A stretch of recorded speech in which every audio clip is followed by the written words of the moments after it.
Unpublished government data obtained by CBS News shows that the Biden administration has welcomed over 500,000 migrants under programs designed to reduce illegal border entries or offer a safe haven to refugees, using a 1950s law to launch the largest expansion of legal immigration in modern United States history.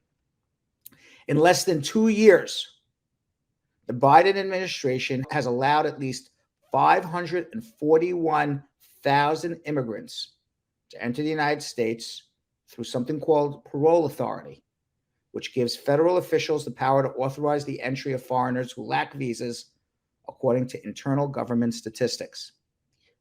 This unprecedented use of the parole authority has allowed officials to divert migration away from the southern border by offering would-be migrants a legal and safe alternative to journeying to the United States with the help of smugglers and entering the country unlawfully.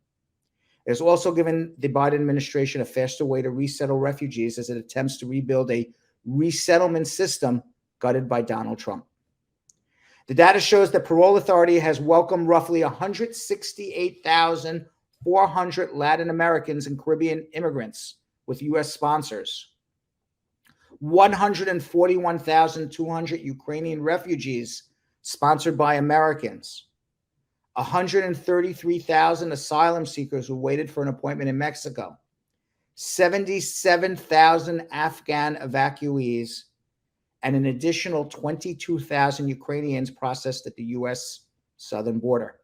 Taken together, the immigration parole programs created by the Biden administration amount to the most significant expansion of legal immigration in 3 decades, without explicit consent from Congress. Congress has not authorized this.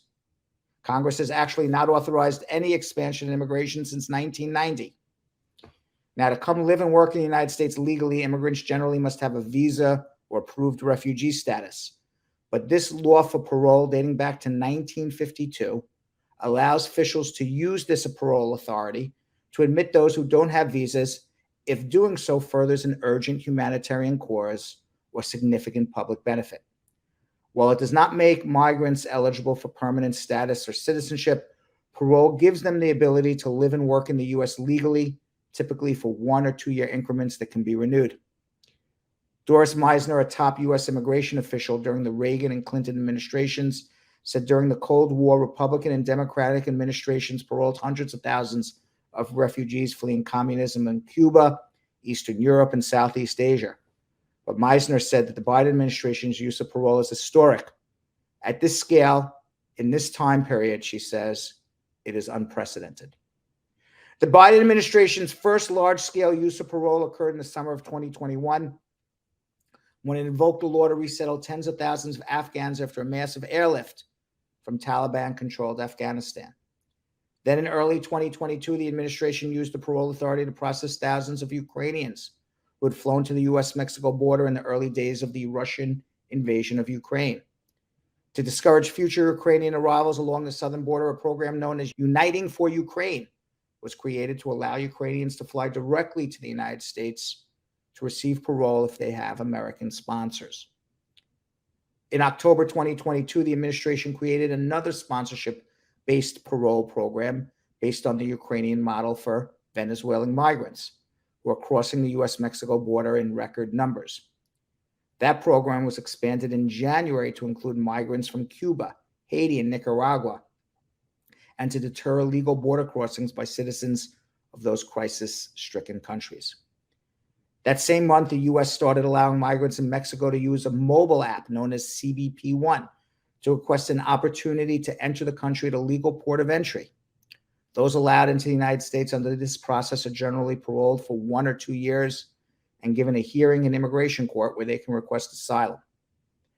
The Biden administration has also used parole to welcome deported U.S. military veterans, migrant families separated under the Trump administration, at-risk Central American minors with family members in the United States, and Cubans and Haitians with American relatives.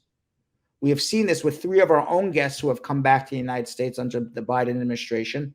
Laura Meza, deported U.S. Army veteran; Alejandro Juarez, deported wife of a U.S. Marine and mother of 2 U.S.-born children; and Jean Montreville, a deported Haitian activist and father of 4 American-born children. The program powered by the CBP-1 app currently allows up to 529,250 people to be processed each year, while the sponsorship program for Cubans, Haitians, Nicaraguans, and Venezuelans has an annual ceiling of 360,000 arrivals. The Uniting for Ukraine policy has no cap.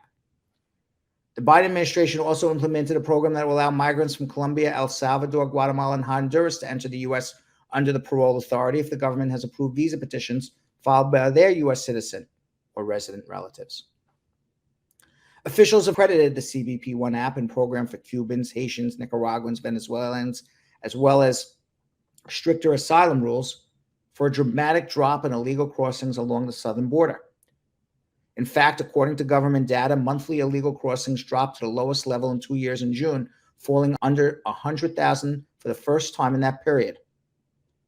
Ironic because despite these numbers, House Republicans slammed Homeland Security Secretary Alejandro Mayorkas for dereliction of duty at the border in a 111-page report released July 19th, gearing up for an impeachment inquiry describing Mayorkas as the chief architect of the illegal immigration crisis that Americans have suffered through since January 2021.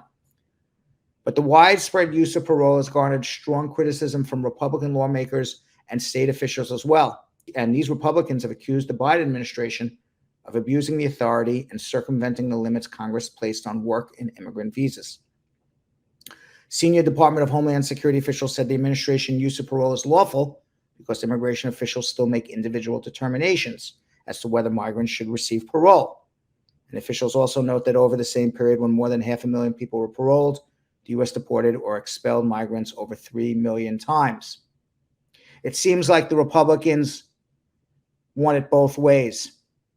They don't want to pass any immigration laws to allow Biden to make the border safer and more realistic asylum rules and more realistic rules to allow people to enter the United States legally. But at the same time, as they refuse to pass any laws to allow Biden to make the process easier, smoother, more realistic in this time and age, they sit there and criticize him for doing what he can do and what he is doing, which is making the situation substantially better.